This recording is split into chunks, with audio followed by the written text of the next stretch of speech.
Where have you been, sister? Killing pigs. And you, sister? A sailor's wife had chestnuts in her lap and munched away at them. Give me one, I said. Get away from me, witch, the fat woman cried. Her husband has sailed off to Aleppo as master of a ship called Tiger. I'll sail there at a kitchen strainer, turn myself into a tailless rat, and do things to him. I'll give you some wind to sail there. How nice of you. And I will give you some more. I already have control of all the winds, along with the ports from which they blow in every direction and a sailor's compass in which they can go. I'll drain the life out of him. He won't catch a wink of sleep, either at night or during the day. He will live as a cursed man.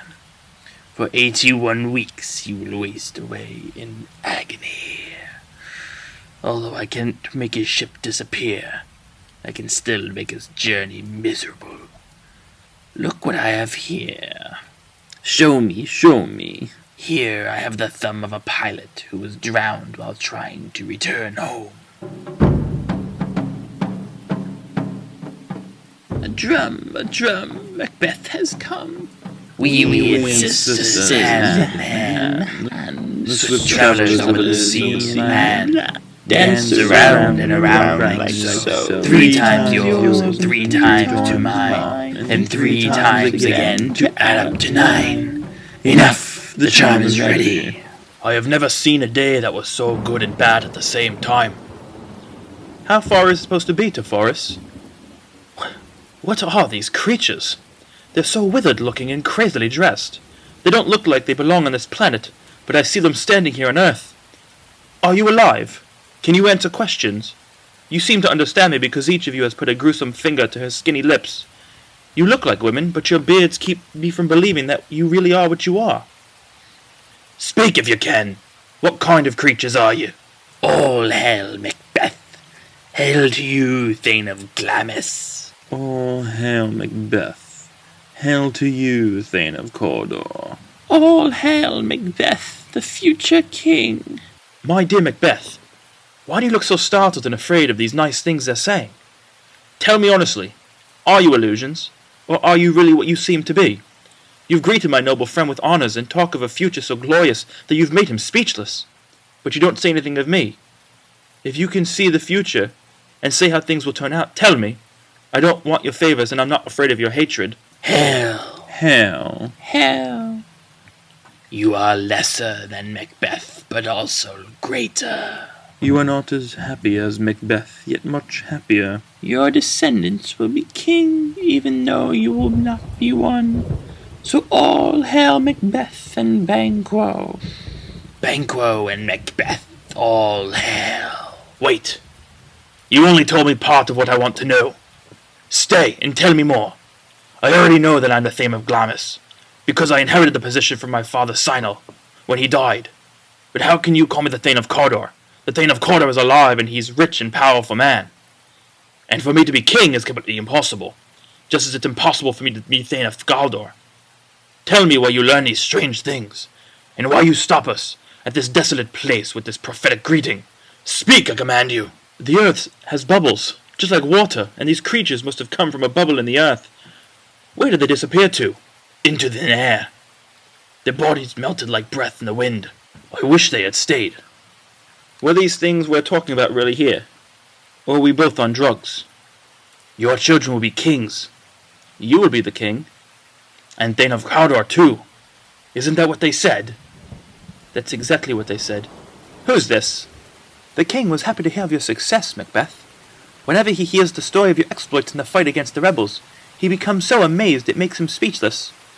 He was also shocked to learn that on the same day you fought the rebels, you also fought against the army of Norway, and that you weren't the least bit afraid of death, even as you killed everyone around you.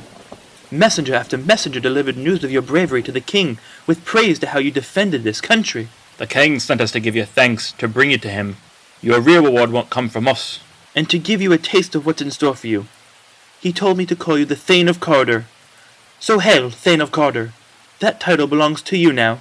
Can the devil tell the truth? The Thane of Cawdor is still alive. Why are you putting his clothes on me? The man who was the Thane of Cawdor is still alive, but he's been sentenced to death, and he deserves to die. I don't know whether he fought on Norway's side, or if he secretly aided the rebels, or if he fought for both our enemies, but his treason, which has been proven, and to which he's confessed, means he's finished. It's just like they said. Now I'm the Thane of Glamis and the Thane of Cawdor, and the best part of what they predicted is still to come. Thank you for the news. Aren't you beginning to hope your children will be kings? After all, the witches who said I was Thane of Cawdor promised them nothing less. If you trust what they say, you might be on your way to becoming king, as well as Thane of Cawdor. But this whole thing is strange. The agents of evil often tell us part of the truth in order to lead us to our destruction. They earn our trust by telling us the truth about little things, but then they betray us when it will damage us the most. I'd like to have a word with you, please. So far the witches have told me 2 things that have come true, so it seems like this will culminate in my becoming king. Thank you, gentlemen. This supernatural temptation doesn't seem like it'd be a bad thing, but it can't be good either. If it's a bad thing, why was I promised a promotion that turned out to be true? Now I'm the Thane of Cawdor, just like they said I would be. But if this is a good thing, why do I find myself thinking about murdering King Duncan? A thought so horrifying that it makes my hair stand on end and my heart pounds inside my chest. The dangers that actually threaten me here and now frighten me less than the horrible things I'm imagining. Even though it's just a fantasy so far, the mere thought of committing murder shakes me up so much that I hardly know who I am anymore. My ability to act is stifled by my thoughts and speculations, and the only things that matter to me are things that don't really exist. Look at me, Macbeth. He's in a daze. If fate wants me to be king, perhaps fate will make it happen, and I won't have to do anything. Macbeth is not used to his new titles. They're like new clothes, they don't fit until you break them in over time. One way or another, what's going to happen is going to happen. Good Macbeth, we're ready when you are. I beg your pardon. I was distracted. Kind gentlemen, I won't forget the trouble you've taken for me whenever I think of this day. Let's go to the king. Think about what happened today. And we've both had time to consider things. Let's talk. Absolutely. Until then, we've said enough. Let's go, my friends.